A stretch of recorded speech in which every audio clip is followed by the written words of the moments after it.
SB number 3 by Perry relating to the regulation of consumable hemp products and the hemp-derived cannabinoids contained in those products, requiring registration, imposing fees, creating criminal offenses, providing an administrative penalty.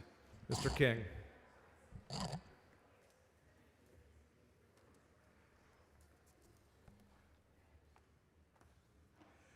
Thank you, Mr. Speaker. Members, for the opportunity to lay out Committee Substitute Senate Bill 3. Senate Bill 3 is an important bill for the state of Texas. Over the past few months, I've met with stakeholders from across the industry, heard testimony from hundreds of witnesses that has culminated into the bill we have before us. It ensures that hemp is properly regulated and safe for adult Texans to consume. On December 20th, 2018, President Trump signed the Farm Bill into law, legalizing the cultivation and production of hemp. It is important to note that hemp is defined as a cannabinoid plant containing less than 0.3% of Delta-9 THC. In the years since the implementation of the Farm Bill, gray areas existed regarding the legality of the consumable hemp products. The lack of regulation included no age requirement, created an opportunity for synthetic products to enter the market, and allowed products with higher percentages of THC to go unnoticed in the marketplace. This created a public health hazard and must be addressed. I believe the committee substitute to Senate Bill 3 will create the regulatory framework needed. Senate Bill 3 allows Texas-grown, American-made products under 0.3 to be sold safely to adults 21 and older.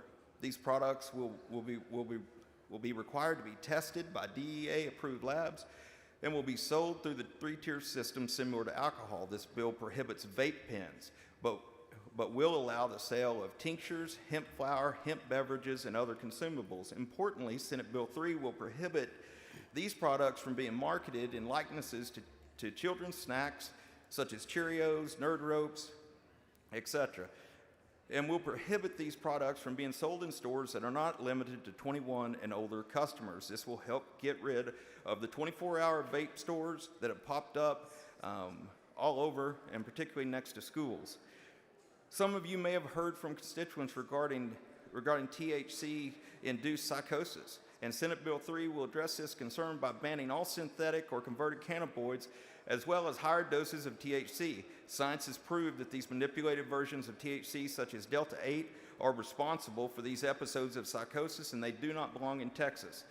Another concern has been noted is local control. What if your county doesn't support the sale of THC hemp-based products? Senate Bill 3 allows for a county to vote to be dry in the same manner they can vote on alcohol. Under the committee substitute Senate Bill 3, TABC will be the agency tasked with regulating this industry. Permits will be required for manufacturers, distributors, and retailers.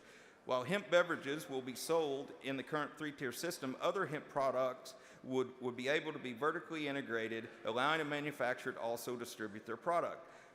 Because of the importance of keeping the products out of children's hands, Committee Substitute SB3 requires an electronic verification of consumers' IDs, ensuring that the purchaser is at least 21. It also prohibits the sale within 300 feet of a school, church, public playground, daycare center, child care center, homeless shelter, or substance abuse treatment center. Additionally, these THC products will have an additional tax of 2 cents per 2.5 milligram of Delta-9.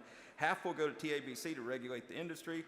A quarter will go to accredited crime labs for the product testing, and a quarter will go to support opioid and narcotic response services by law enforcement.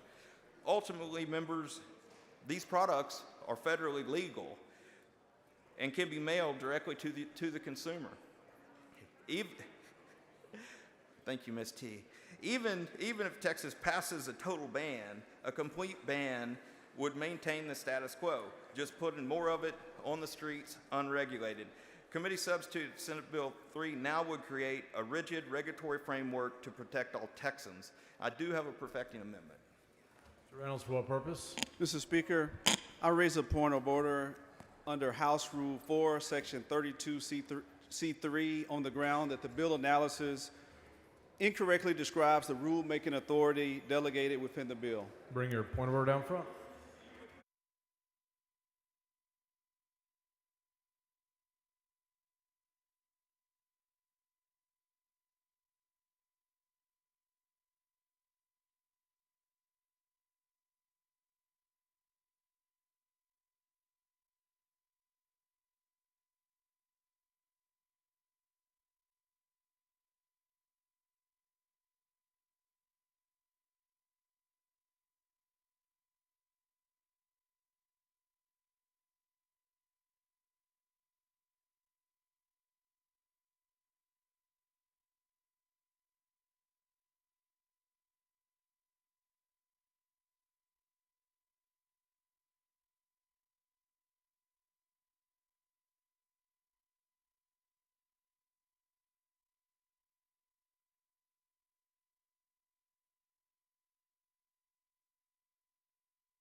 The point of order has been withdrawn.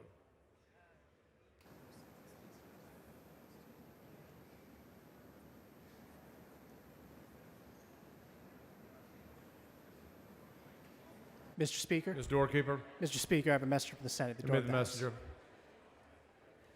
Thank you, Mr. Speaker. I am directed by...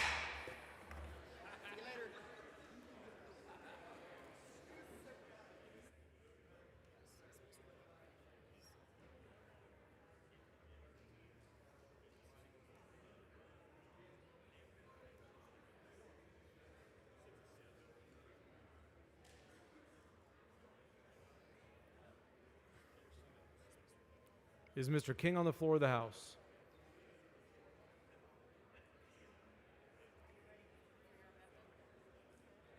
Following amendment, clerk will read the amendment.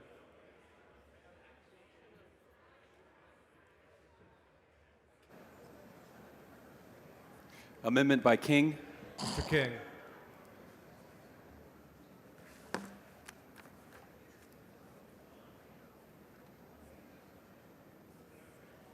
Thank you, Mr. Speaker. Members, this amendment makes several changes to strengthen this bill. It excludes topical products containing hemp from the definition of consumable hemp. These products do not have an intoxicating effect and are used to provide pain relief similar to icy hot. It makes several changes to clarify operational language for TABC. This amendment creates equitable milligram caps between multi-serving hemp spirits and single-serving hemp spirits. It specifies that hemp beverages containing less than 0.5% alcohol are not considered an alcoholic beverage, aligning with existing alcohol regulations. This is necessary since certain flavorings contain trace amounts of alcohol. If there is a product that contains alcohol for a reason other than flavoring, TABC would review and appropriately and has the final decision on approving all hemp products. The amendment will give rulemaking authority to TABC to determine appropriate ownership interests in hemp testing labs. And finally, it will clarify that the milligram cap is specific to Delta-9 THC and not all cannabinoids combined, allowing for full spectrum THC. Move adoption. Mr. King, sense of amendment is accepted with the author. A record vote's been requested on all amendments. Clerk, ring the bell. So Mr. King voting aye. Joseph Morales voting aye. Ms. Leo Wilson voting aye. Swanson voting aye. Have all members voted? Ms. Perez voting aye. Have all members voted? Mr. Bell voting aye. 136 ayes, 0 nays. The amendment is adopted. Ms. Gonzalez of Dallas on the floor of the House.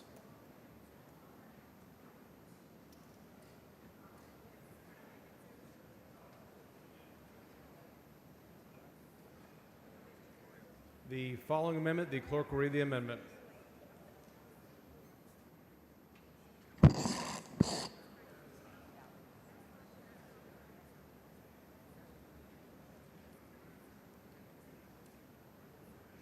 Amendment by Oliverson. Chair recognizes Dr. Alverson.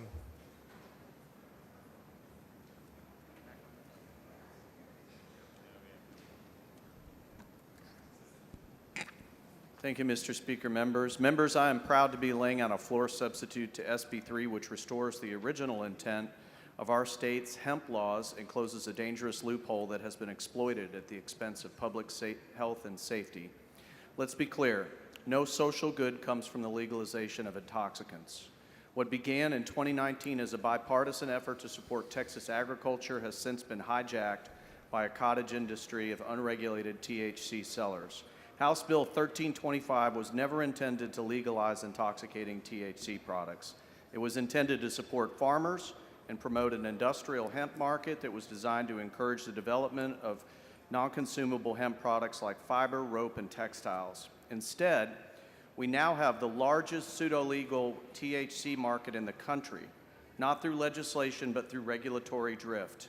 Delta-8, Delta-10, and other chemically altered THC compounds are being sold in gas stations, vape shops, corner stores, some with concentrations exceeding 90%, wrapped in candy-colored packaging and marketed directly to children.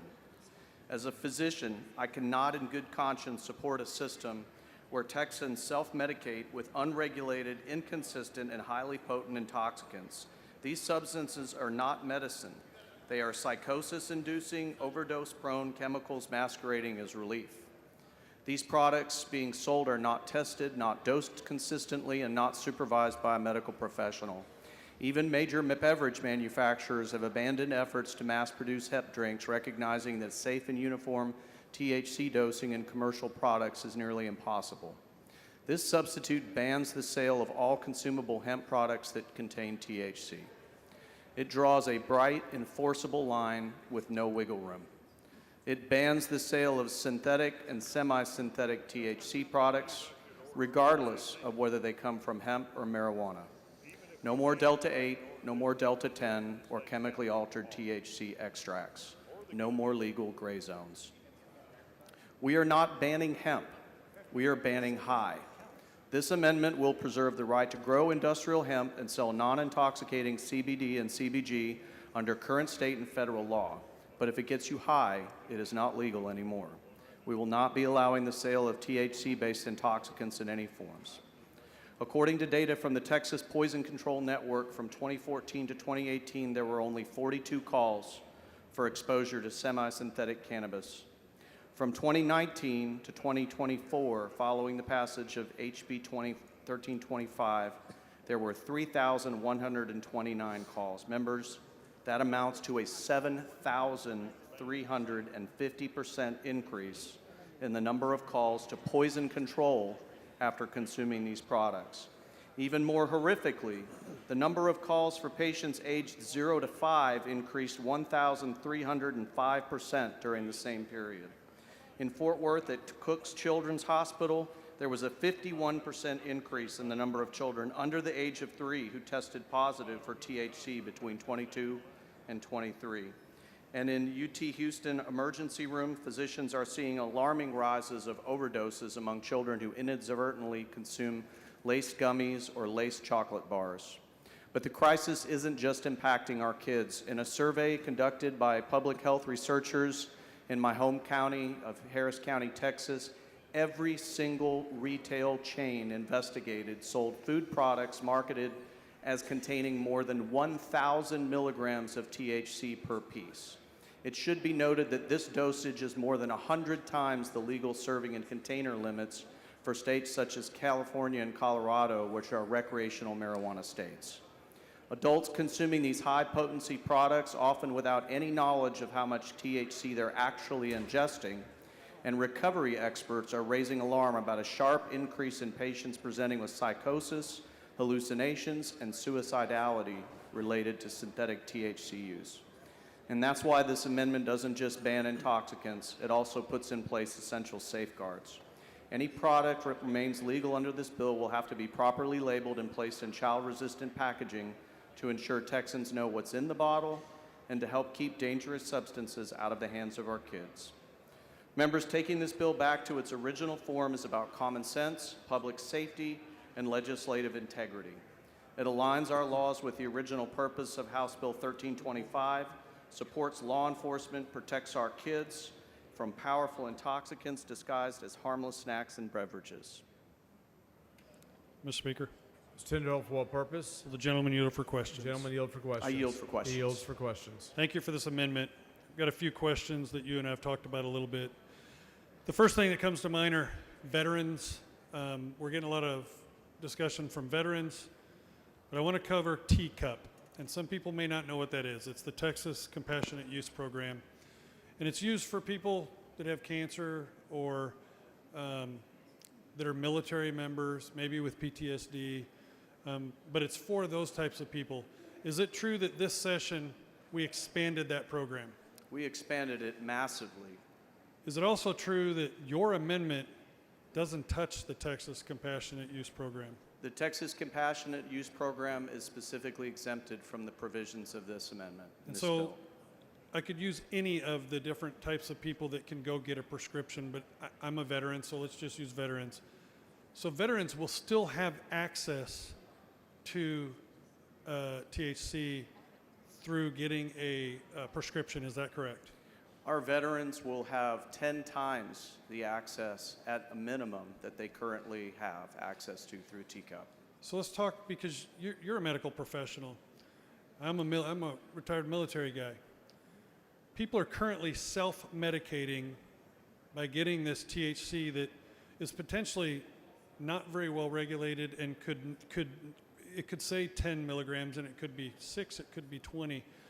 What I'm getting to is, under TCUP, you have a medical professional that's overseeing this program and regulating at what point, how many milligrams is the right milligrams for each individual, and then they also get the counseling and different programs with it versus self-medicating now. Can you kind of talk about that for a moment? Yeah, absolutely, Representative, and I appreciate the question. So, you know, the treatment of any medical condition, but particularly conditions that may be linked to mental health conditions, requires very often a multidisciplinary approach.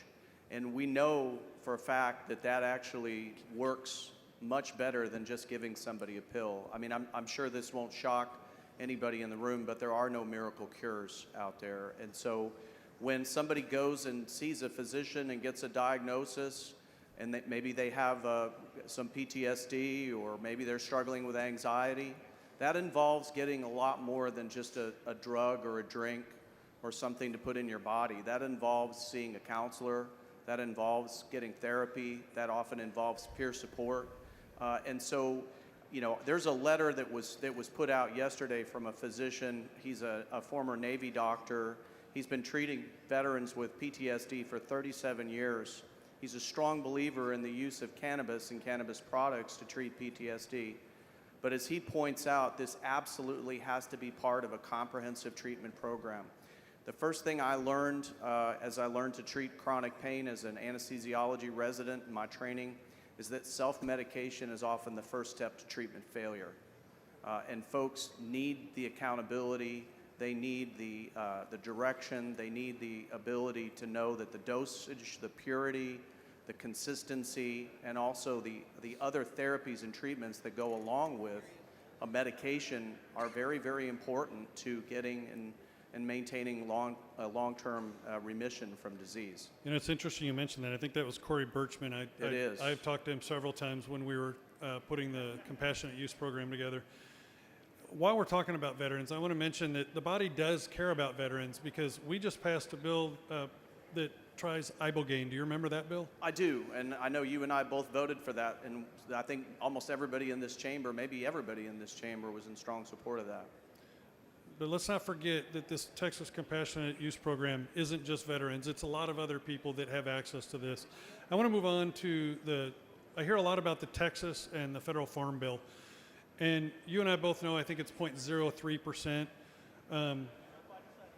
Can you kind of explain how that works? Because there's a lot of calculations. Mr. Speaker, can you gavel, please? Mr. Speaker? Members, please take your conversations outside the rails. So it's a great question, Representative, and in some ways it is the question. If you're asking how did we get where we are, and how did this unregulated marketplace become so pervasive in our state, 0.3% THC, less than 0.3% THC by dry weight is how you differentiate between a hemp plant and another species of the marijuana family. So that was what was put in the Farm Bill for the purposes of agriculture. It was never meant to be a dosage meter for how we decide what's safe and what's legal when you're putting it in your body. And so the reality and the problem is that when I tell you that as long as it's less than 0.3% by dry weight, the amount of milligrams of THC active ingredient in that product are entirely dependent on what the dry weight is that I put into that product to begin with. And that's how we get to these ridiculously high amounts where you see people, you know, picking up a beverage that has 60 milligrams of THC, which, by the way, I think... The gentleman's time has expired. Mr. Speaker, I'd respectfully request for an extension. Members, you've heard the motion. Is there objection? Chair is none, so ordered. Respectfully, I think that most sources would recommend a starting dose of no more than 5 to 10 milligrams, even if you were trying to experience mild euphoria. At least that's what I read on the internet. But of course, like any substance that has addictive potential, THC is no different in that you develop tolerance over time and the body needs more and more and more. So I'm going to ask a couple more questions so that other people can get the opportunity up here. I've had a lot of questions from constituents asking about the lotions and the oils, and kind of explain how that impacts this, because I don't believe that your amendment actually impacts the oils and the lotions and stuff. So the amendment that I am offering, which takes the bill back to the Senate engrossed version, doesn't prohibit the sale of CBD or CBG containing lotions or oils, but it would prohibit them from being sold if they contain THC. And so that's sort of the differentiating factor there. So And by the way, it is possible to manufacture those without THC. Is it fair to say, two more questions, is it fair to say that essentially in the most generic terms, that your amendment gets rid of the retail THC, oftentimes the stuff that is flavorful, that children might like and want? Yeah, I think that's a great description. I mean, again, as I've said before, you know, I want people to have access to medications that help them when they have medical conditions where those medications can be of benefit. But this is what we're doing here, is correcting a problem that was created in 2019, where we essentially created a pathway whereby people could sell drugs in corner stores across our state. We've heard someone we both know really well talk about the fact that there's about 8,000 of these stores that have popped up, many of them around schools, and that there's somewhere around 1,000 McDonald's and 1,200 Starbucks. So in comparison, if you look at that, 8,000 of these. So my final question is, and this is something I really want people to stop and listen to. If they're talking outside, I want them to hear this question, because this is the most important question. Without your amendment, if the members vote for this bill and your amendment is not on there, are we essentially voting to legalize marijuana in the state of Texas? That is my opinion, yes, because the active ingredient in hemp that folks are putting in these beverages is Delta-9 THC, is the active ingredient in marijuana, and they're going to be provided at levels that will be intoxicating. So yes, that is what Thank you I for believe. answering my questions, and I thank the people behind me for being patient. Thank you. Thank you, Representative. Morale Shaw, for what purpose? Yes, Mr. Speaker, will the gentleman yield? Gentleman for- yield for questions? I do. He yields Thank for you. questions. I also rise on behalf of the veterans, and I believe my colleague Garcia will have some important things to say about veterans too. I have a lot to say, but I know there's members behind me, so I'm going to try to make it really brief. You and Representative Tinderholt talked about teacup, and I know the goal here is to create a framework that's long overdue, especially when it comes to children. They should have never had access to these kinds of products, the synthetic ones that are unregulated, dangerous. We have no disagreement there. You're probably aware that the veterans of foreign wars, which represents 1.5 million voices and thousands who have depended on these products, these hemp products, came to every committee meeting and they voiced their opposition against banning. They're all for regulating. They want to be able to have access. And I know the idea here between the teacup bill, which I'm a joint author on, and this SB3 bill is to regulate this industry finally, put some guardrails around it to make it safe so people can still have access to hemp but not be illegally consuming THC, right? And I know the answer has been so far that veterans will now need to just get under teacup, but we know that that's going to take time. Number one, that's a big concern with the veteran community. The other concern is that they feel like they are getting shut out of something that they have been able to use to continue. In fact, are you aware that they said that this has not only been a choice for them, but it's been a lifeline that has allowed them to reclaim their lives after military service, and they ask that the legislature not strip their therapeutic options that have transformed their lives, but to regulate it appropriately. Now, I agree. I agree. I want them under teacup. I want them to be able to benefit from the compassionate use of THC, where doctors are involved, where you said they have to go for therapy and understanding how this product can benefit them. I get that. But we know it's going to take time. And the point I want to make right now is that on behalf of the veterans my question is it guaranteed that the teacup is going to pass the Senate and be available to them? Because you're taking away potentially their freedom to choose this product that has, in their own words, saved their lives and transformed their lives. But will they have a guarantee that teacup is going to pass? Because I recently heard that they are thinking of stripping away the portion that's in the teacup right now that addresses chronic pain, and we know that that's a very huge issue with veterans. If they strip that out, you're basically saying, well, we're not giving you this option. You can now just be dependent on opioids and dangerous medications. So that's a question. That's one of my questions. Okay. Well, you said a lot, so let me just try to summarize. So again, as I said, and I understand that the veterans community is divided on this, but I think the reality is that those that make a career out of helping people recover from the conditions that you're talking about, that veterans are seeking relief from, believe very strongly that the only pathway to long-term improvement is by seeking a coordinated medical effort that involves more than just drinking a drink or taking a gummy. You're talking about the difference between seeking treatment and self-medication. And self-medication, is an issue as old as time, but the reality is it doesn't lead to long-term improvement in the overall mental health condition. And so there's about 1 billion studies out there that would back me up on that. And it takes more than just a drug, right? And so that is part of the issue here. With respect to your questions regarding the teacup bill, I know chronic pain's important. Chairman King and I were the ones that fought for that and got that put into the teacup bill as we passed that bill out of the House. And you better believe I'm going to be fighting for that on the other side, because I think that's of critical importance. Let me be clear. I don't ever want somebody to be denied access to a medication that may be of benefit, whether it's ibogaine, whether it's MDMA, whether it's psilocybin, whether it's THC. These are all, I point this out because these are all bills we've already voted on and sent out of this House to the Senate that show some promise and some ability to provide relief.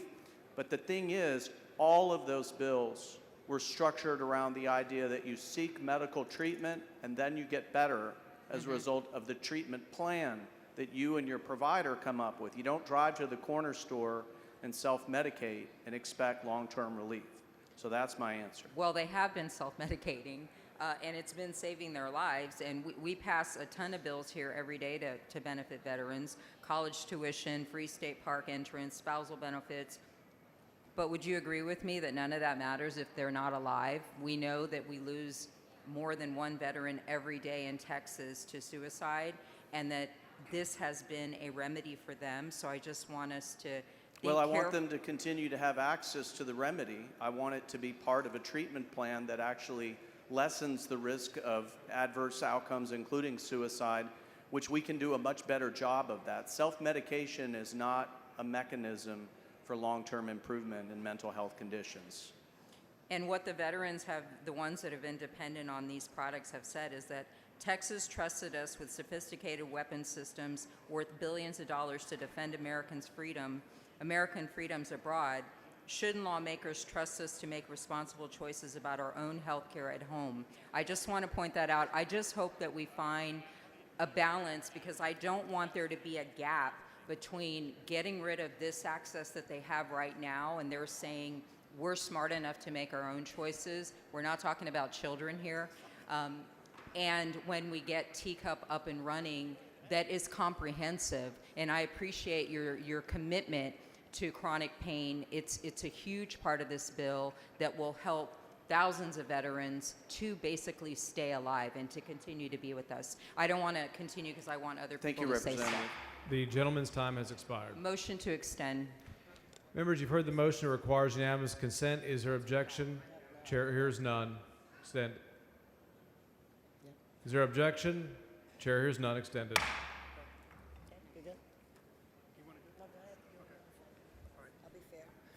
Mr. Money, for what purpose? Will the gentleman yield for a few questions? Gentleman yield for questions? I will. Yields for questions. I have kind of two lines of questioning here. In fact, I'll let Mr. Cook handle some of that. But we've talked about veterans and their access to these medications. I think you've handled that brilliantly. Having different kinds of medications that we treat people for, whether they're veterans, whether they're elderly, disabled, or people who are just going through a rough time. I think the idea that we need to have treatment plans for them that work makes perfect sense. But I'm concerned about the current state of the law as it is with THC, and I'm concerned about the way that this bill, without your amendment, sits, because it provides almost unrestricted access to people who are not part of the group that we've been talking about. And so I would ask, what kind of societal harms and individual harms are there when we have kind of a free access to THC? Have you looked at any of those studies? Well, Representative, I haven't specifically looked at a study like that, but what I will tell you is that, the net effect of legalizing intoxicants is typically not positive for any society.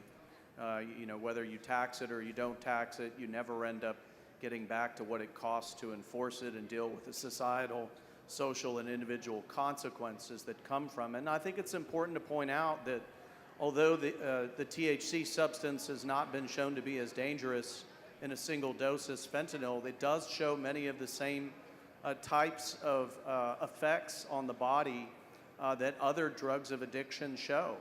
We see tolerance, we see dependence. It was just mentioned dependence a minute ago, and I would point out that there is some very convincing research that shows that high-dose THC products given to certain individuals may actually induce psychotic break, and that we have indeed seen people who have taken a product like this for the first time and have wound up floridly psychotic. There was a mother I was talking to the other day whose son stepped in front of a train after he took a THC beverage because he was a 21-year-old son, her son, but he believed Jesus was telling him to move to California and save souls, and stepped in front of a train and lost his life. And so, I think if that's what you're getting at, I don't think these things are ever positive for society. And look, we could have this conversation about a wide variety of substances, and there are some that would probably say we should legalize marijuana, or we should legalize heroin, or we should legalize cocaine, or we should legalize this or that or the other thing.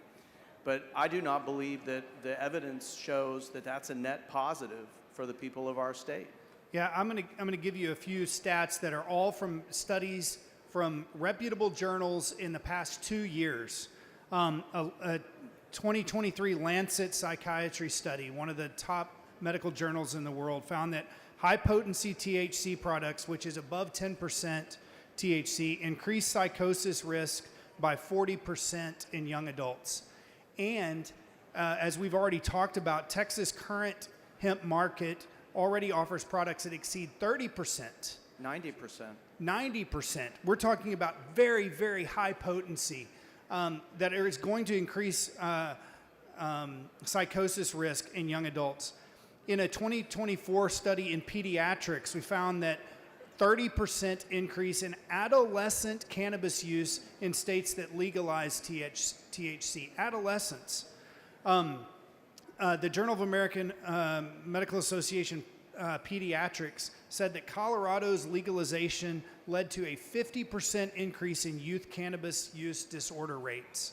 We're talking about children and people who are still in junior high that are having access to this kind of medication. This is not just adults making a recreational decision or even a self-medication treat. This is adults. This is children who are having this. One final thing: a 2024 University of Texas study estimated that the potential healthcare and productivity losses for THC use in Texas is over $1.2 billion. Did you know that? I did not know that. That is 2024 University of Texas said that the state of Texas is losing over $1.2 billion a year in healthcare costs and productivity losses because of unregulated THC use. I appreciate your amendment. I thank you for bringing it, and I hope that the body will pass it. Thank you, Representative. Appreciate it. If Mr. for Speaker, what purpose? does the gentleman yield for some questions? Gentlemen yield for questions? I yield for He yields for questions. questions. Thank you, Dr. Oliverson. Yes, ma'am. You know, I really appreciate you, and I know that you have a good heart for healing our community and our veterans. So I'm not going to sit here and act like you're intentionally trying to hurt our veteran community. But I do feel obligated as one of probably 10% of this body that has ever served in uniform to advocate for my veterans now. Sir, are you aware that for some veterans, access to mental health treatment is a barrier? Well, I want to fix that. I want them to have access to mental health treatment. And as I've already stated, I think that comprehensive mental health treatment is much more likely to reverse the adverse effects of the mental illness and lead to long-term sustainable improvement in the mental health condition. And many of us who have served in combat roles come back from combat not quite the same. And some of us are what you call voluntold to seek mental health treatment. Now, the second we're voluntold to seek mental health treatment, we could pretty much kiss our careers goodbye. We're no longer of use to the military once we are voluntold to seek medical treatment.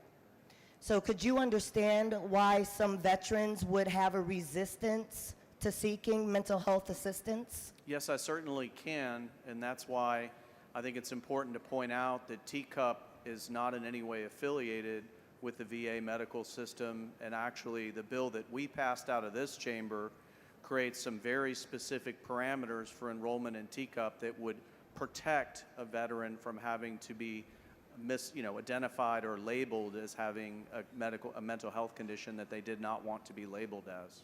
And who is the regulating authority of TCUP? So that is under, I believe that's under Department of State Health Services. And is that information freely accessible No. to any department? Who has access to that information? That is confidential medical information protected by federal law under HIPAA. Are you aware that the teacup is also a barrier for veterans seeking treatment? That's what we're trying to fix. That's why you worked with me to expand the Teacup program. We passed that bill last week. I'm very proud of the fact that, as I said earlier, it increases the number of licenses by over tenfold what is currently available.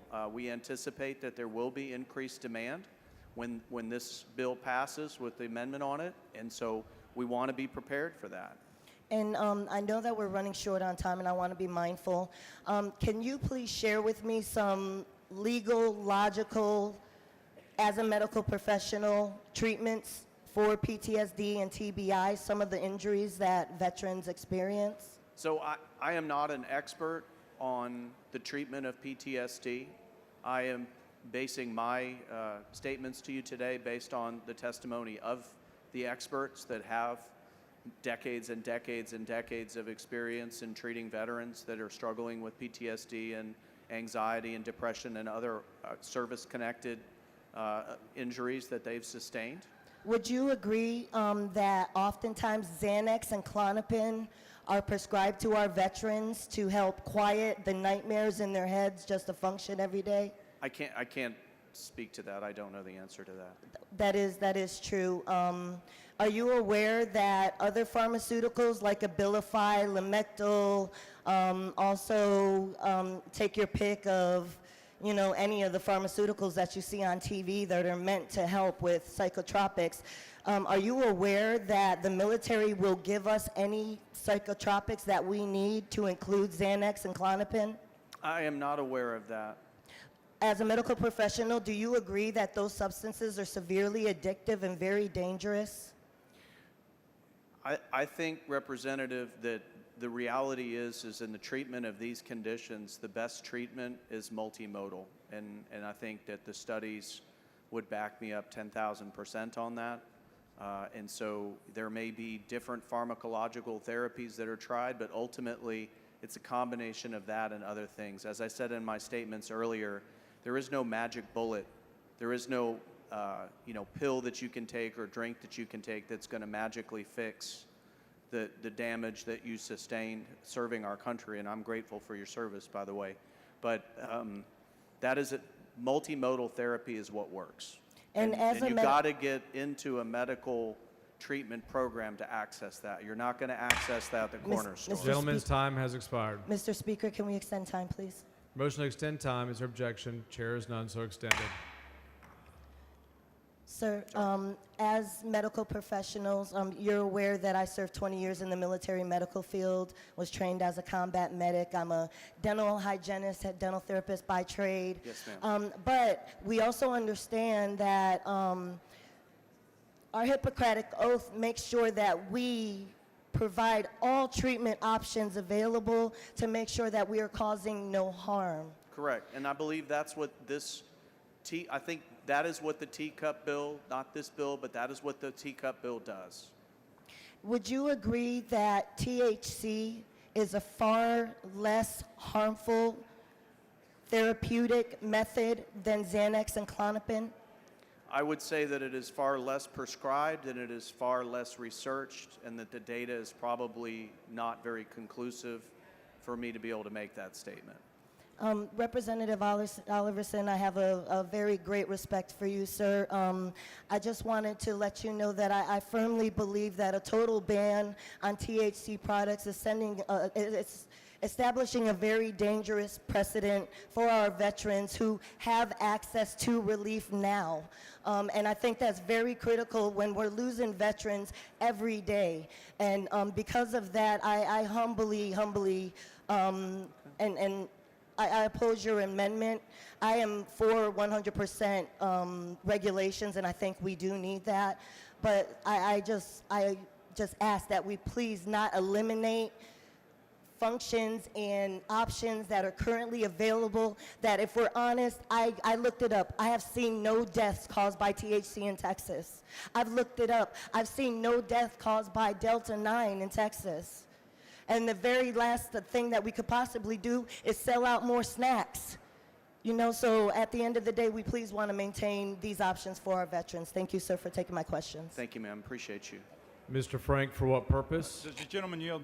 Gentleman yield for questions? I yield for questions. Yields for questions. I have two completely different questions. One is, are you aware the Lieutenant Governor just stepped up and said what he thought about the teacup? He said, I am in full support of expanding the teacup program. We will expand licenses and have satellite locations for the first time for prescribed products from doctors for our veterans and those in need. The teacup expansion is the latest program designed to help. Are you aware that that was made public just now? I was not aware of that, but I can tell you that the Lieutenant Governor and I have spoken about the teacup bill. I know he's talked to several members in this chamber about it, and I believe that he sees the value and the importance of it, and I know that he knows how important it is to the members of this body. I do believe, as I've been long-term on the public health, but I do believe that is the right way to do it, that you do it, but you do it through prescription. You use it as a drug. It's a safe drug when used with a doctor. So totally different question that I wanted to ask, which has to do, the reason we did the hemp originally was for agricultural use. Yes, there sir. are some people that are doing it correctly. We have a major employer in our area that has invested a tremendous amount of money in it, and I am very concerned. I am supportive of your amendment. I want to make sure that we are not using it for consumption, but hemp in the field may have a small amount of THC, but yet the product, when manufactured, has no THC. Will this bill create a problem if somebody has a small amount of THC in the field, but yet it is going to be produced out in the manufacturing process? Because that greatly concerns me. I think that's a great question, Representative, and I think I can answer it very definitively. This bill, with this amendment on it, does nothing to regulate agriculture. What it regulates is consumable hemp products for human consumption. Okay, so if I have invested and I have hemp in the field that has a small amount of THC, and Not I am an issue. going to be selling it to somebody who is going to be taking that THC out in the manufacturing process, I have nothing to worry about with your amendment. The only issue that you might run into is if you would run into some issues if you were refining that here. Okay. But under federal law, interstate commerce provisions, A farmer in Texas can absolutely raise hemp, and it can be sold. It can even be sold out of state for the purposes of refining and extracting the THC if they so chose. This bill does not regulate agriculture. Okay, thank you very much. I appreciate your amendment. It's a good one. Thank you. Thank you, sir. Jones, for purpose. Will the gentleman yield for questions? Gentleman, yield for questions? I yield for questions. Yields for questions. So, Dr. Alderson, I have a few questions. Is it true that this bill is trying to stop people from buying THC products like Delta 8 at gas stations and smoke shops? 1,000%. Okay. Is it also true that this bill does not shut down the compassionate use program? Is that accurate? The compassionate use program is specifically exempted from this bill on the first page of the amendment. So with the compassionate use program, they can still get low doses of THC if they have a qualifying condition? Is that accurate? Absolutely. Under this amendment, only doctors can prescribe THC if it's needed. Is that accurate? Well, so let me be careful how I answer your question to be clear. This bill, the intersection that this bill has with the teacup program is that the teacup program is specifically carved out of the provisions of this amendment. That's a completely different bill as far as the prescribing and how that would work.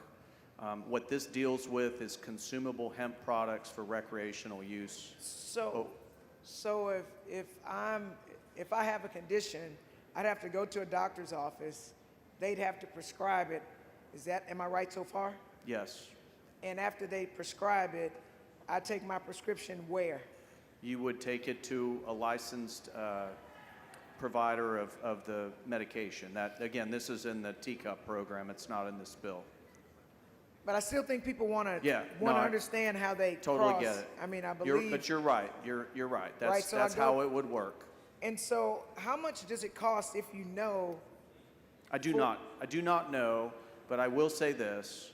I do know that because historically there have only been 2 active providers in the state under the teacup program for the last several years, it has been far more expensive than it should be.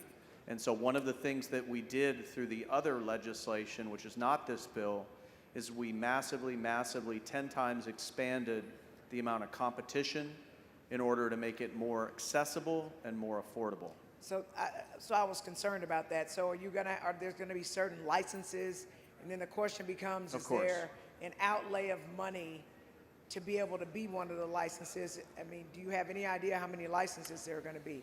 Are there gonna be Representative, respectfully, I don't have House Bill 46 in front of me, so I don't know the exact cost of the licenses, but yes, there's a licensing process, there's an application process, and then a license is granted, and then there's a licensing process, and I apologize, but I don't have those details in front of me. But yes, there is a process for that. So there won't be any bans. It's not a total. I keep hearing it's a total Right. ban, it's a total ban, it's a total ban. Is that true? That is not true. It is a ban on the sale of consumable hemp products containing any amount of THC. And presumably, if there are more licenses, then there will be more competition. And if there's more competition, then the cost will not The be cost as should drop dramatically.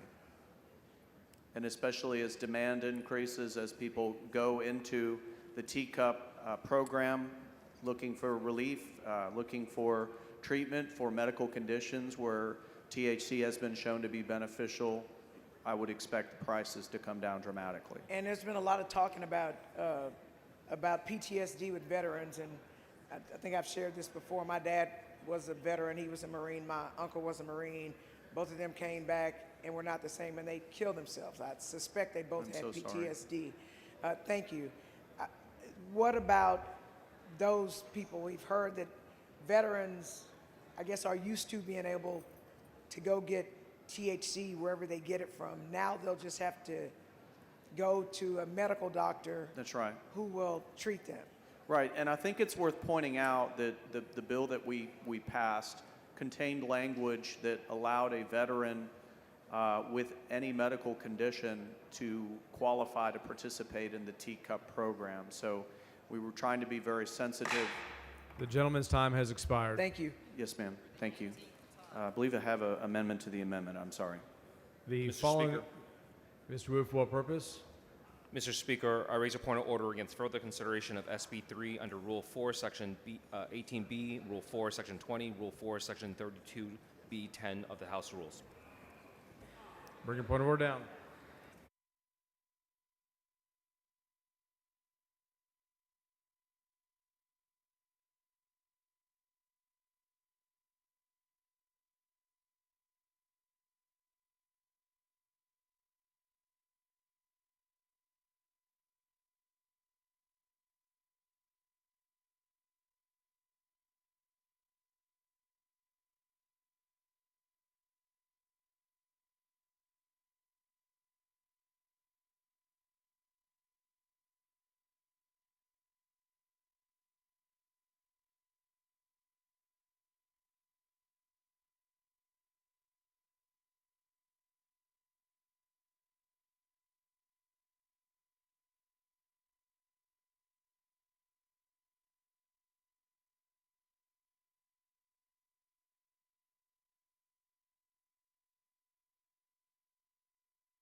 Please excuse Mr. Lozano because of important business on motion of Mr. Munoz. Please excuse Mr. Guillen because of important business on motion of Mr. Munoz. Please excuse Mr. Guerin because of important business on motion of Mr. Ashby. Is there objection? Chair is none, so ordered.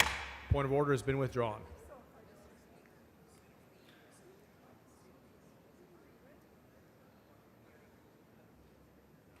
Mr. Wu, for what purpose? Mr. Speaker, I raise a point of order against further consideration of SB8 under Rule 4, Section 18B and Rule 4, Section 32B10. Bring your point of order down front.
Point of order is withdrawn.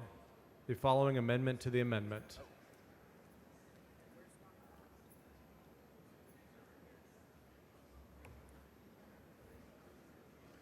Amendment by Oliverson. Dr. Alverson. Thank you, Mr. Speaker. Members, this amendment just very simply makes this not applicable for medical research, allowing a hospital, a medical school, or institution of higher education engaged in active research with THC. They would not be subject to the prohibition contained in this bill. It's acceptable to me, and I move adoption. Dr. Alverson says up an amendment. It's acceptable to the author. A record vote has been requested on all amendments. The clerk will ring the bell. Show Ms. Jones voting aye, Mr. King voting aye, Hickland voting aye, Mr. Alverson voting aye, Basood voting aye. Have all members voted? This is on the amendment to the amendment. Have all members voted? 102 ayes, 24 nays. The amendment to the amendment is adopted. The following amendment to the amendment, the clerk will read the amendment to the amendment.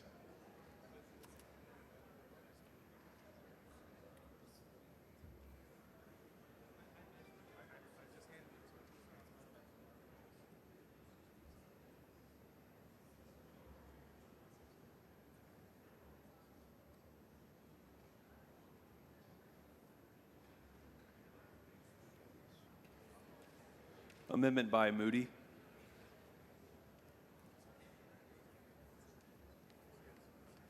Chair recognizes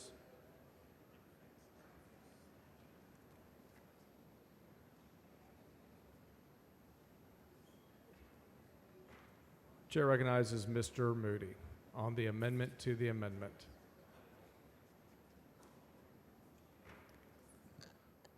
Thank you, Mr. Speaker, members. The amendment looks very large, it's 3 pages, but I want to just let it, let y'all understand what it does. This actually only impacts one section of Dr. Oliverson's amendment, and that deals with the possession of consumable hemp products. And it changes it in one significant way, is it changes the punishment regime for minors, for children.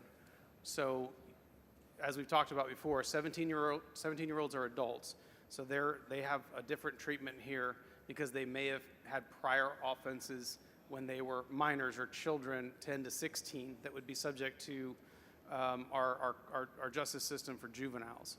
And so what this would do is it would take the penalty, where the penalty right now sits in the amendment as a Class A misdemeanor, it would drop that to a Class C on a first offense, and then it has a ramp up for folks that have done this multiple times, so that there's not the same conduct treated the same way upon multiple offenses. There's a ramp up out of that.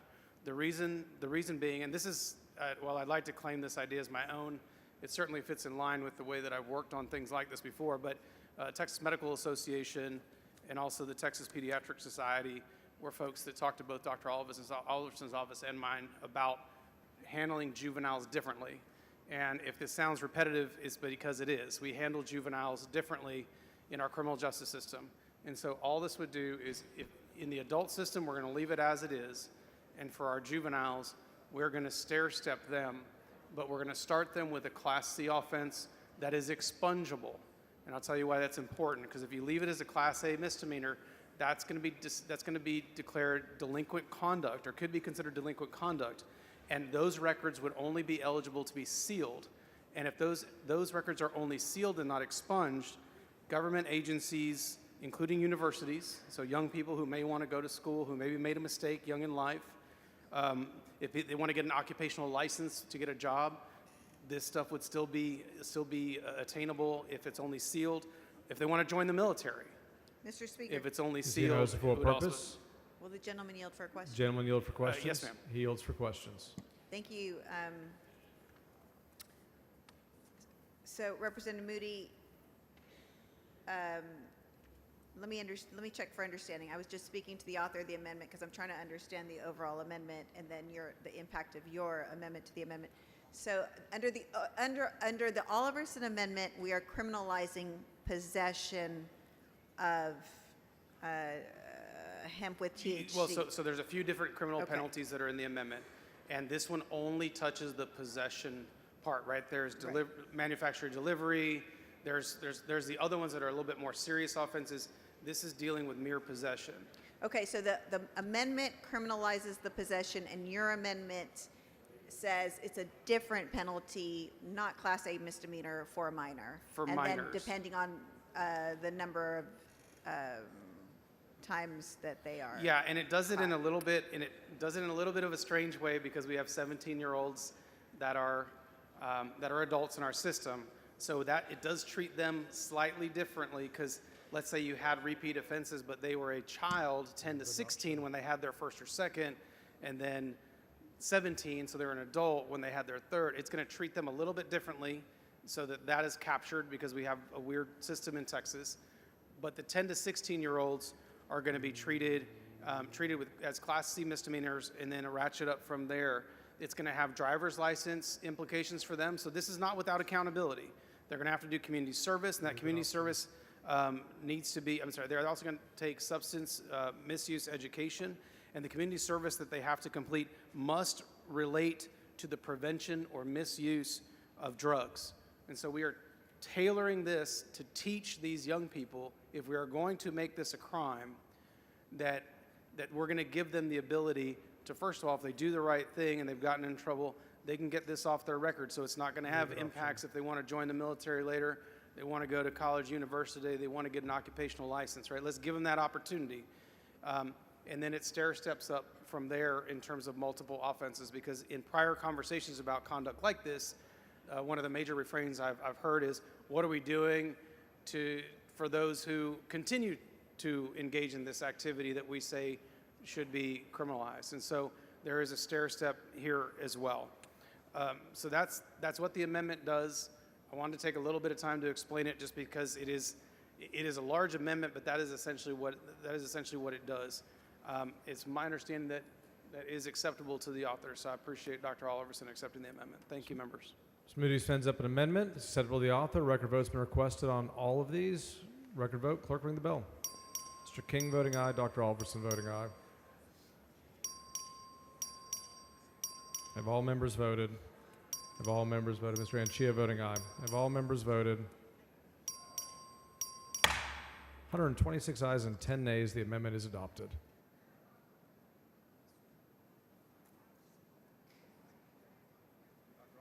Dr. Alvis on the amendment as amended. Move adoption. Mr. I'm sorry, did you? Mr. Speaker, Salary for what purpose? does the gentleman yield for a few questions? He has moved, but we do have speakers on it, and he'll be back to close. Okay, thank you. Mr. Wu in opposition.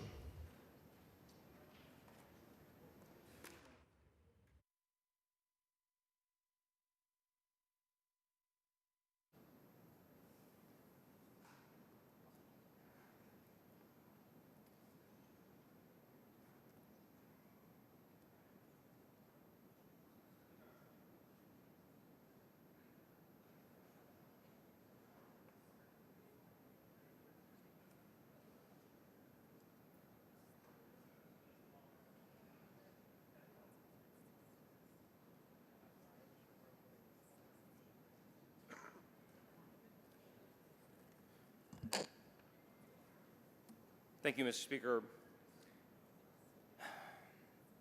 It is 2025, and we're still rehashing parts of reefer madness from the 50s and 60s. We thought that we've gotten past this, that we've grown, that we've gotten smarter, learned more, built more knowledge, and we're past this.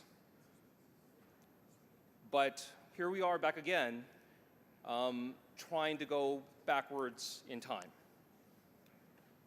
I know that we talked a lot about the dangers of THC, and while this is a substance that children should not have contact with, I think the dangers are way far overblown. Talk about how dangerous it is, but We talked about how many people call into poison control lines because they're experiencing these things for the first time and they don't know what's going on and they're not sure how they're supposed to feel. What we don't talk about is how many fatalities there have been from this. How many overdoses from THC? 0. None. Because the LD50, the lethal dose of THC, is extremely high. Basically to where the medical reports say you wouldn't be able to physically consume that much THC. You would have to be injected intravenously to get to those levels. That's what they discovered using animal studies and so on and so forth. They would have to inject more than 100 milligrams intravenously into animals per kilogram of their weight. 100 milligrams per kilogram of animal weight.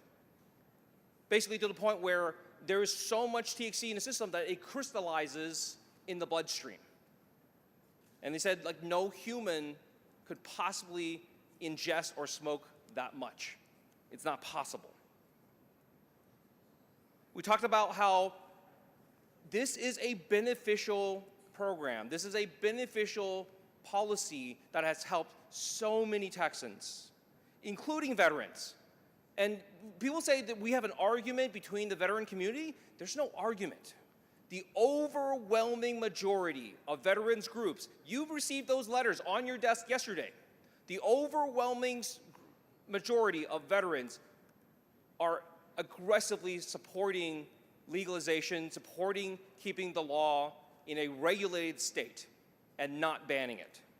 This is also the attitude of Texans overall. Texans as a whole do not want something that they've had access to for the last 5 years, something that they've enjoyed recreationally, that has helped them medically, that has made their lives better. They don't want this banned either. And they have told you that loudly and repeatedly. They have called your offices, they have written letters, they have done everything they could. We say the TCOP program is enough. If the TCOP program was enough, veterans wouldn't be asking for this. If TCOP program was enough and was actually a viable program that actually did what it's supposed to do and wasn't a very limited program, there'll be no clamor for this. There'll be no outrage that we're going to ban this. But we know that the TCOP program, even expanded, does not serve everyone. Dr. Alverson talks about how, like, if somebody is in bad shape, that they should have long-term care. It should come with a long-term plan. That would be wonderful if all the veterans who need this could get into programs or were willing to get into programs. The point is that many people, yes, they do self-medicate with THC because it makes their lives better. And we should support this. You know why? Because if they were not self-medicating with THC, they would be self-medicating with alcohol and opioids. That's the point. And we know this because that's what they were doing before. Veterans were begging for legalization, begging for any kind of program, compassionate use program, because their alternatives were opioids and alcohol. And we talk about how dangerous THC is, but we don't talk about how dangerous alcohol is. How many people die from liver cirrhosis? How many people have fatal heart attacks because of their abuse of alcohol? We don't talk about that, but we talk about how many people call into a poison control line. Did any of those people actually die? No. This also brings us back. I have spent a decade in this body talking about the problems of how our marijuana policies in this state basically round up the lowest level offenders, kids, and just your neighbors and people who just want to relax. And we say, because you choose to use this, because you found that this is more helpful for you, we're going to give you a criminal record. We're going to put you in jail. We're going to do all these things. And we have talked about how this is an injustice. We talk about how it's injustice, but here we are saying, let's go back to that. Let's go do that again. And that's what really I don't understand. Because when I came into this body a decade ago, I came in with members of the Tea Party. I came in with members of Republican Party who said they were for small government, that they were for letting adults do what adults want to do as long as it didn't hurt other people. That's what the discussions were all the time. Why is government interfering in this? Why are you engaged in this if it's only done by consenting adults? Regulate kids, let people know what's inside the materials, and let people make their own decisions. Because if we were saying, like, we should ban things that are bad for you, why don't we ban cigarettes? Why don't we ban alcohol? Why don't we ban a lot of things? Because we say, no, we want adults. We want adults to make their own decisions. We want adults who don't have problems abusing things to be able to have access to it and use it as they see fit.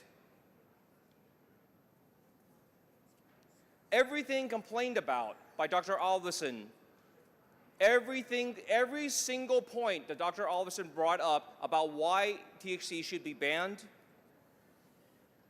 a healthy, robust, regulated market would solve those problems.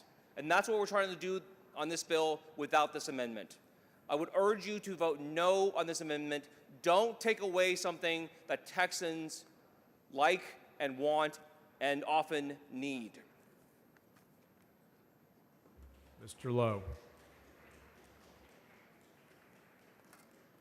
Mr. Speaker, members, I rise today in strong support of this amendment. As a combat veteran who served this country and suffered greatly from PTSD, I do not take this issue lightly. I stand before you today only by the grace of God, and I thank Him for the healing, strength, and purpose that allow me to stand alongside you fine patriots in this chamber. Some are using veterans with PTSD as a reason to oppose this bill. They argue that hemp is safer than pills made by Big Pharma. Let me be clear. There are benefits from hemp products for some individuals, but as someone who has lived through the darkness of war and its aftermath, I say this sincerely. Stop using veterans like me as a vehicle to push your unregulated hemp products. There is a difference between compassion and exploitation. SB3 doesn't criminalize veterans. It doesn't outlaw compassion.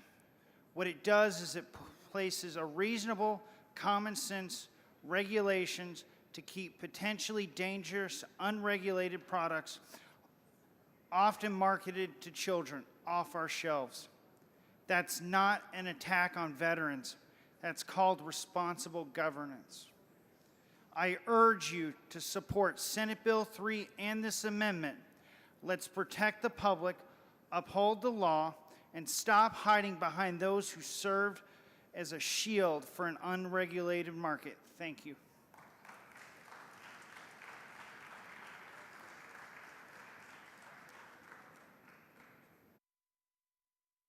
Mr. Anchia.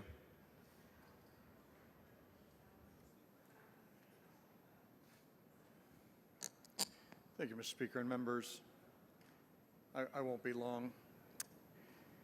Bans don't work.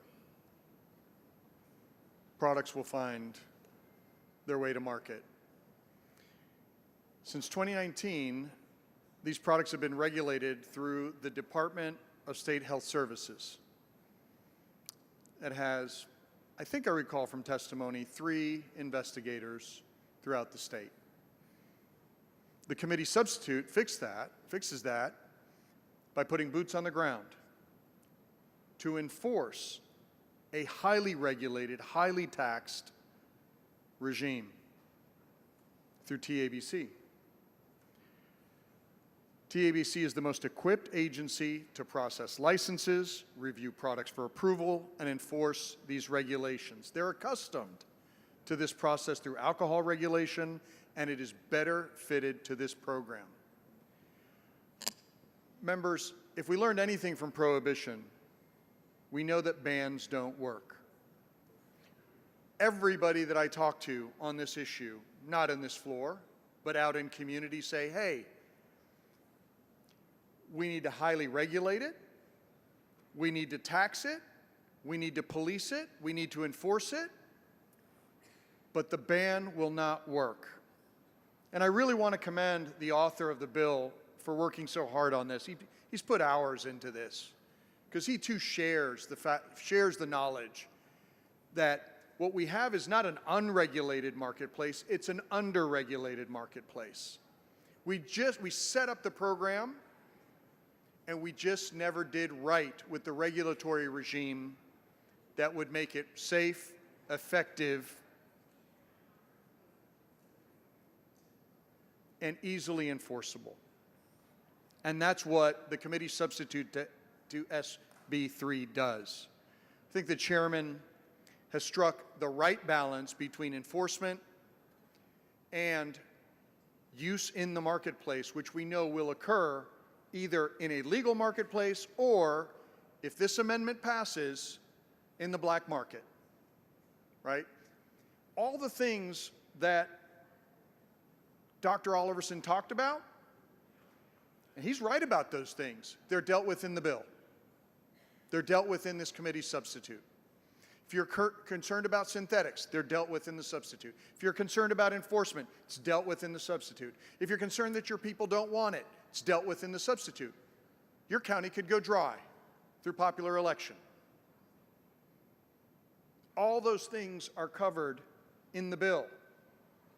And this amendment would undo all of them. Their packaging restrictions, their criminal penalties. There's age limitations. You must be 21. All of that gets undone. And what do we return to? A completely unregulated black market where these products will find their way to young people today. If anybody is to blame about the state of affairs, it's us in under-regulating this marketplace. We chose to be hands-off. Yes, bad actors entered. Yes, licenses were too easy to get. Yes, people popped up. This bill would clean all that up and would regulate about 80%, would get rid of about 80% of the marketplace, those bad actors that we want to get rid of. If you adopt this amendment, members, you're going to be driving people into the black market. You're going to be criminalizing veterans. You're going to be criminalizing young people, all for possession. The Moody Amendment, thank you, Dr. Oliverson, for taking it. That amendment to the amendment will make sure that our youngest people, minors, do not suffer these penalties. But if you vote for this, you're criminalizing your neighbor who used this stuff. You're criminalizing grandma who may use this stuff for her knees. Maybe her kids offer it to her to help her with her pain. You're turning those people into criminals with a total ban. You're turning them into criminals. And I don't think that's what any Texan wants, members. So members, I hope you'll join me in supporting the underlying bill. It's a very, very good bill, well thought out, many hours of work that went into it in the State Affairs Committee. I hope you support the chairman and reject this amendment. Thank you for your time. Ms. Leo Wilson.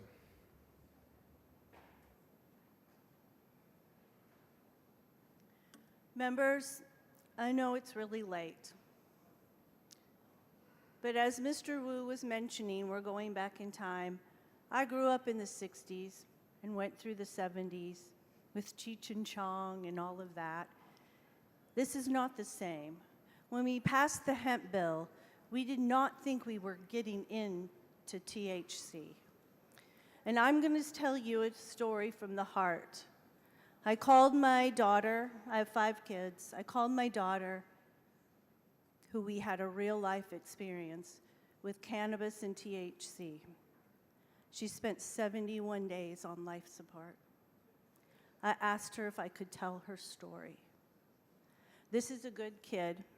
This is a kid that doesn't drink, doesn't do drugs, but she had anxiety really, really bad. She graduated from high school and got a great job in Nevada, where it is legal. You can get it like a pizza on the street corner. And she decided that that helped her more, and that she never really did like taking that medication, and so she started self-medicating. And I knew about it. I even went to a store with her, and they were selling it. This one's good for your stomach. This one's good if you can't sleep. This one's good for this. No warning, no labels, no nothing. And I thought, you know what? What can it hurt? It's cannabis, right? It's not going to hurt. And it seems to help her. And it did for a while, until it didn't. And it became her worst nightmare. Her boss called me one day and said, your daughter's losing weight. Your daughter's not showing up to work. And she had a great boss that kept her on insurance for a very long time as she went in and out of emergency rooms. On finally the 12th emergency room, the doctor pulled me over and he said, you know what your daughter has, don't you? And I said, no, because we had run every test in the world to figure out why she is losing weight fast, why she can't keep anything down.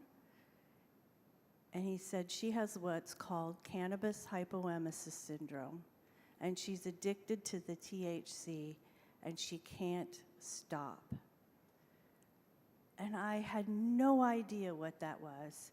And you can go home and you can look it up, cannabis hypoemesis syndrome, CHS.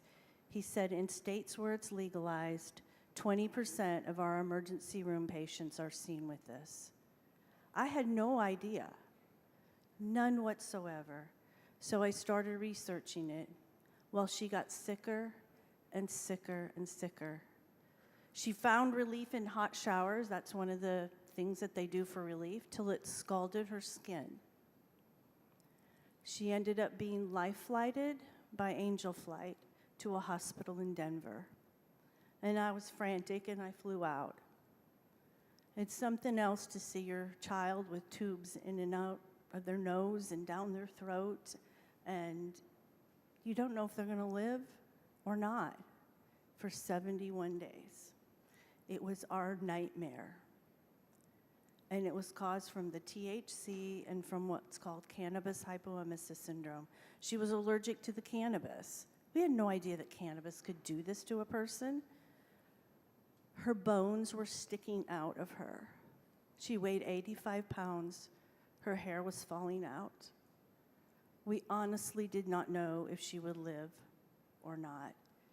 And one of the very tragic things that I learned was she had to go through, once in recovery, what's called refeeding syndrome. Never heard of that before either. 80% of the people that they removed from the concentration camps were so malnourished and starved and so much in pain that they did not survive even after rescue because of refeeding syndrome. They just could not eat ever again. And it was tragic. It's horrific to watch what she had to go through for recovery. And I just want to say, Maddie, you're my hero. Maddie wanted to die on multiple occasions. She was in so much pain. But I think she survived for me. She knew I would unconditionally love her no matter what, and that I would not be able to sustain or survive if she had passed away. We had to do tough love many times because the THC was addictive. And even after all that, she had a second time and a third time and even a fourth, because she kept thinking, maybe it's the dose, maybe it's the kind, maybe it's this and that, and I won't go through this again. But she did. And when she came to Texas, we took her back here, and she went through Narcan. And luckily, you don't have to say what drug, or you're not supposed to say what drug you were addicted to, because she would have been embarrassed to say, I was hooked on cannabis. because of the THC, because people wouldn't have believed it here. They think it's healthy. They think it's going to have positive benefits. But for us, it was our worst nightmare. And thank you, Maddie. She has been fine for 4 years, but I always worry about her because it's the same thing. She can never go back. She can never have cannabis ever, ever again.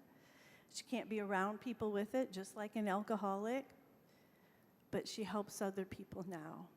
She started a home, it's called Alexander House, for other people that are in recovery. And I'm so, so proud of her for the courage that it took to come back to life and to recover and to help other people. And to let me tell her story tonight. THC is not just a little thing. I'm sure it will help many people, but we can expand the compassionate use program. We can do many things like that where we know it helps people. But this is killing kids. It really is. We watched her almost die. So I'm asking you to support Dr. Oliverson's amendment tonight. For all the moms like me who thought it was just going to be something, okay, we're good with it. If it helps you, we're good. We're cool. That's okay. Until it wasn't. So thank you for allowing me to tell her story to you. Thank you, Maddie, for permission to let me tell it. I appreciate you. I love you more than anything. And thank you for your courage, and thank you for coming back to us. We love you. Mr. Reynolds.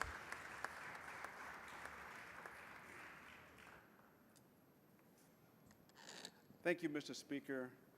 The majority of the hemp business owners are small businesses. And we know that small businesses are the economic engines that drive our economy.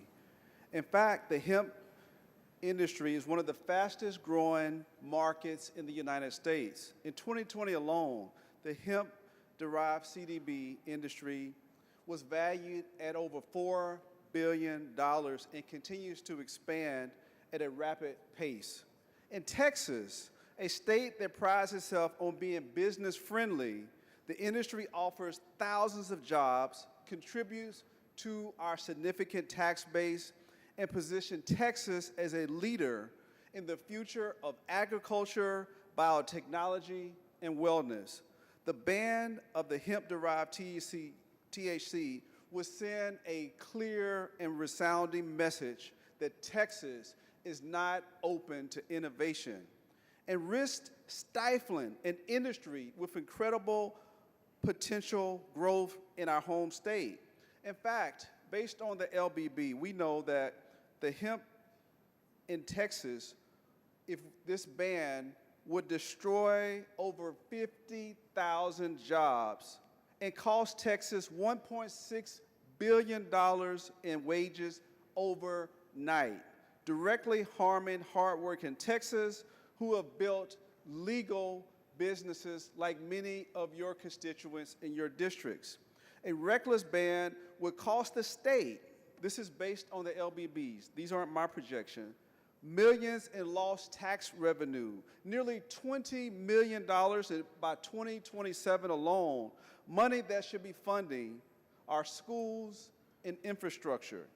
It directly attacks Texas farmers, manufacturers, and small businesses by outlawing products they legally cultivate, process, and sell under current law.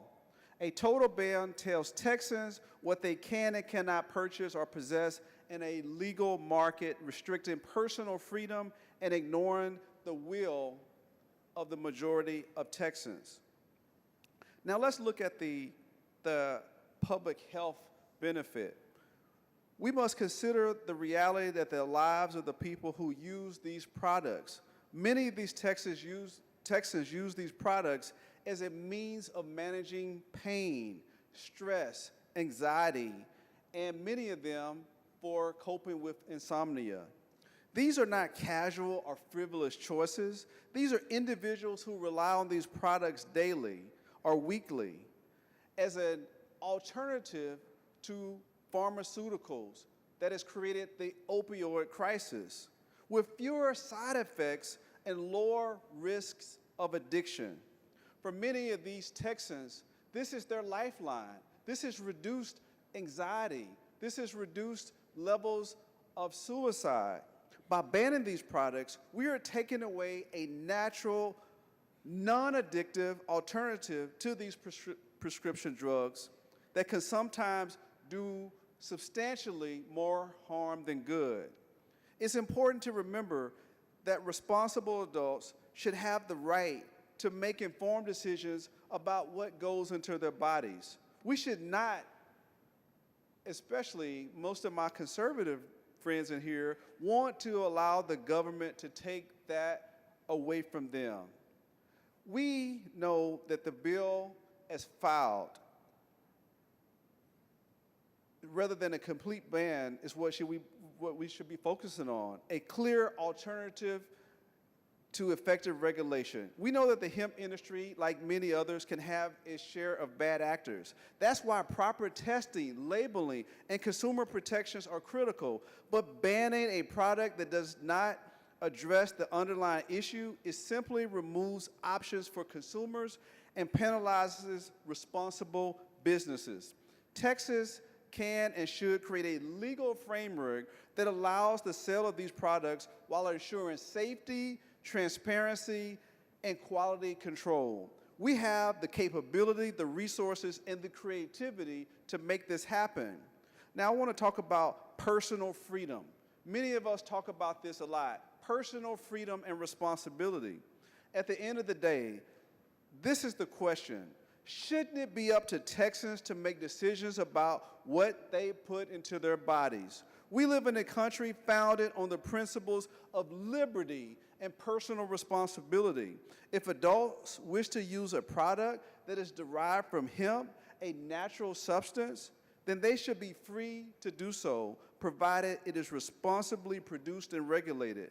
By banning hemp-derived THC, we are essentially saying that we, as the government, know better than you how to manage your own body and well-being. That's not the Texas way. We trust our people to make responsible choices every single day, from health care to their finances to the cars that they drive. Why should this be any different? Finally, we must consider the broader picture. This bill is not just about hemp-derived THC, it's part of a larger pattern of restrictive measures that undermine the rights of Texans to make their own choices. If we give in to such measures, we risk setting a dangerous precedent, one that could open the door to more intrusive government action on a range of issues. It simply would open up the floodgates. The time to stand up for people's rights is now. This bill, this amendment if passed, would be a setback for individual rights, economic opportunity, and public health. So I ask you to think about the overwhelming majority of Texans that support hemp. Think about their health and well-being. Think about all of the businesses that are creating jobs and contributing to our economy. Think about the values we hold near and dear: freedom, personal responsibility, and the pursuit of happiness. Rather than a ban, let us work together as the bill author to regulate this industry, ensuring consumers can safely and responsibly make their choices that's best for them. Let us protect both our economy and our personal freedoms, and most importantly, let's stand up for the Texans who depend on these products. Thank you. Mr. Garcia. Mr. Wu, for what purpose? Mr. Speaker, I raise a point of order against further consideration of SB3 under Rule 11, Section 2 and Rule 11, Section 3 of the House rules on the grounds that the committee substitute is not germane to the engrossed bill and the subjects have been changed. Bring your point of order down.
Point of order has been withdrawn. Mr. Speaker. Mr. Wu, for what purpose? Mr. Speaker, I raise a point of order against further consideration of SB3 under Rule 4, Section 18B of the bill, of the rules. Bring your point of order down front.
Point of order has been withdrawn.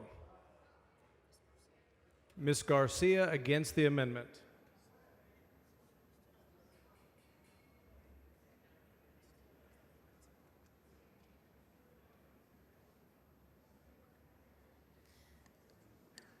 Thank you, Mr. Speaker.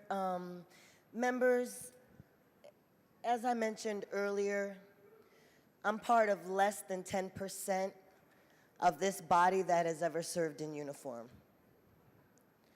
Now, I respect my colleague, Representative Lowe, as a fellow combat veteran. But I think it's very important that we get on the record the truth about what's happening today. My colleague made a statement saying that, you know, people are using our veterans, you know, to make a point or whatnot. However, it's important that our veterans have representation. Because one thing that I know for a fact is that I had my staff go through every email that I have ever received this session. And I asked them specifically for emails from people asking us to ban THC and emails from people asking us to legalize THC. Well, I know all of you probably did the same thing, I would hope, because we're here to represent our communities. And I will say, out of hundreds of emails that I had, there's only one that I saw that was from a veteran asking us to ban THC, and we all got that letter on our desk today.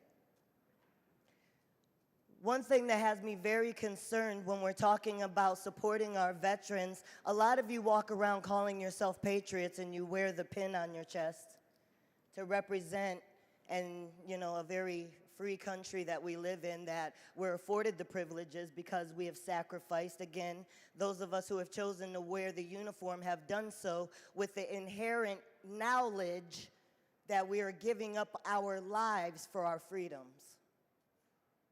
The knowledge, the acceptance that we are sacrificing our life for our freedom. Combat veterans message me and call me every day because I represent Military City, USA, San Antonio, Bexar County, home of Lackland Air Force Base. I represent veterans who have come here day in, day out, advocating for legalization and for assistance. Day in, day out, they come and they're given a shell game of opportunity, a bait and switch, if you will. A claim that we're going to have assistance and there's going to be help and we're going to have relief and we're working real hard for you. However, we contradict that by now creating further legal ramifications for a veteran who is going to choose something other than opioids and pharmaceuticals to quiet the nightmares of what they've had to see in theater. I know it's funny to some folks.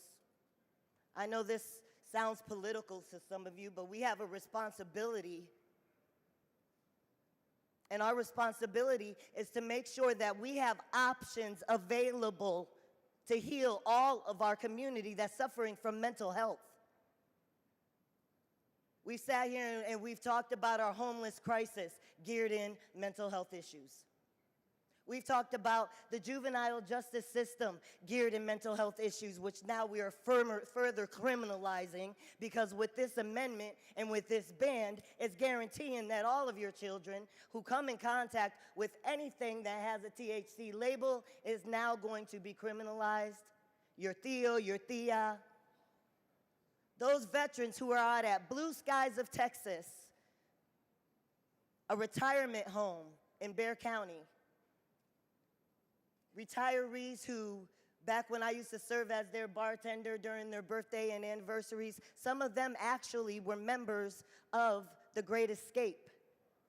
For those of you who are younger, the Great Escape is when soldiers who were POWs dug a tunnel out from their POW prison camp to freedom from the Nazis.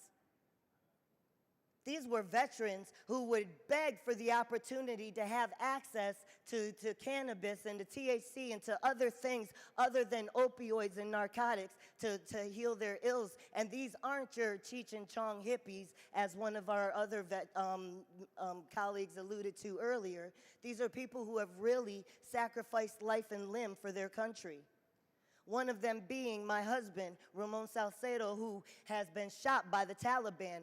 This month, while we were here arguing about things, my husband has had to deal with the 14th anniversary of him bleeding out on a mountaintop. Bleeding out. 11 blood transfusions. Narcotics that you can't even pronounce. Darkness that none of you will ever understand. And while we sit here celebrating our patriotism, and having fun and making snide remarks and comments, I want you all to remember that my sole purpose is to be the messenger. My sole purpose is to be the voice of those veterans and the people who aren't here to advocate for themselves because they lost the battle. We've talked about bail reform. We're further criminalizing our community. We've talked about our law enforcement not having enough funds to operate. We're further exacerbating that issue because now they're going to have to go and chase after every corner store doobie in every kid's pocket. We talk about border security and the cartels. Well, guess what you do when you make something illegal? You drive us right back into the hands of the cartels. So everything that we're doing here sounds very contradicting to me. And I understand. Y'all have been in politics way longer than I have. This is my second session. First and only woman veteran to ever serve in this body. Mr. Reynolds, for what purpose? Representation matters. Would the gentlelady yield for questions? Gentlelady for questions. I yield. She yields for questions. Thank you, Mr. Speaker. First of all, I want to thank you for your service. Thank you for being a patriot, for putting your life on the line for our country and serving with distinction. Thank you for bringing that real world experience to the Texas House. You said you represent many veterans, the home of the largest number of veterans in the state. You represent that community, correct? Yes, Military City, USA. Military City, USA in San Antonio, in Bexar County, correct? Yes. Now, based on your communication with your constituent, your fellow veterans, is it true that they depend on these THC hemp products? Absolutely. Is it true that many of these veterans, these soldiers, these men and women that have served our country, these people suffer from PTSD? Is that correct? Absolutely, and many other ailments as well. A lot of them physical, but many more mental that you can't see. And instead of being addicted to prescription drugs that have many harmful side effects, many of these veterans have chosen to use THC products to deal with those ailments. Is that correct? That is absolutely correct. And isn't it also true that veterans suffer from a disproportionately high rate of suicide? Is that not correct? Yes, they do. 22 a day. It's a number that we all know well. Every single day, 22 a day. Every day, and that number goes up many times. And isn't it also true that many of these veterans use these THC products and hemp-derived products to cope, to keep from committing suicide? Absolutely. They just want to feel okay. Okay. Think about that. When we think about navigation of life, remember that outside of that uniform, we're a totally different human being that a lot of us don't even recognize. A lot of us are expected to carry on our regular duties every day as a regular citizen, not knowing the reflection of the memories of what we've had to do in the name of freedom for our countries, while being further criminalized for a choice that we hope to make for ourselves. Because a lot of times we're given prescription narcotics, we're given prescription pharmaceuticals, prescription opioids, prescription psychotropic medications that doesn't translate outside of the military realm. I'm one of those people who suffered severely with my post-traumatic stress disorder after serving as an advisor to the Iraqi military. Upon my return to the United States and to my family, I didn't recognize what safety meant anymore because I over-prepared to die. Every day was like imminent threat, imminent death. I call it suicide by proxy. Suicide by proxy is what we experience when we don't have the courage, so to speak, to kill ourselves because we know people depend on us, but we pray every day that the Grim Reaper takes us. And I'll tell you right now. And finally, veterans are fighting for our freedoms, but we're taking away those freedoms by taking away their ability to choose hemp products, correct? Yes, we are. It's a dangerous precedent. Mr. King on the amendment. Thank you, Mr. Speaker. Members, committee substitute to Senate Bill 3 came as a counter option to an outright ban. Some of you are for a ban, many of you aren't, and that's the reason we have a choice. How you vote on this amendment is completely up to you. I will be voting no on the amendment, and the reason is I read about the 1920s. I don't think prohibition worked in 1920. It's not going to work in 2020s. I also respect the members of the State Affairs Committee, the staff, the speaker, the countless hours that went into an alternative bill, and I'm going to support my bill. But I'm going to leave the Alverson Amendment to the will of the House. I'll be voting no, but it is to the will of the House. Dr. Alverson to close.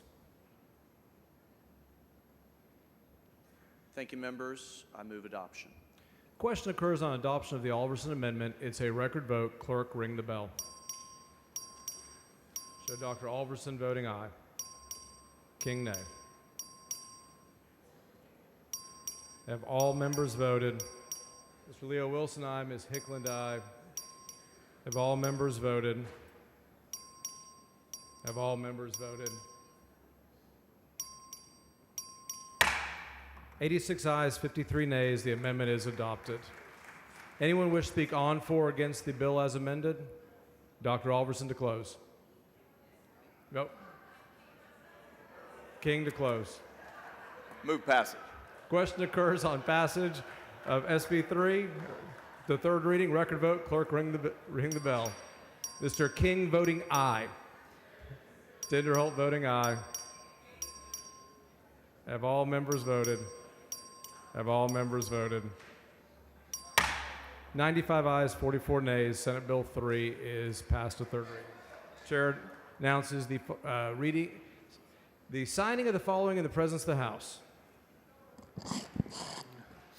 HB number 694, HB number 923, HB number 1875, HB number 1893, HB number 2071, HB number 2513, HB number 2522, HB number 2788, HB number 3033, HB number 3211, HB 3376, HB number 3751, HB number 3810, HB number 4219, HB number 4506, HB number 4529, HB number 4643, HB number 4753, HB number 5424, HCR number 90, HCR number 98. Mr. Reynolds, for what purpose? Mr. Speaker, I move that the comments on the debate on Senate Bill 3 be reduced to writing and placed in the journal. Members, you've heard the motion. Is there any objection? Chair is none, so ordered. Members, the Speaker's desk is clear. Mr. Emanuel moves the House adjourn until 10 a.m. Thursday in memory of Brenda Diane Calhoun Vaughn of Port Arthur. Is there objection? Chair hears none, and the House stands adjourned.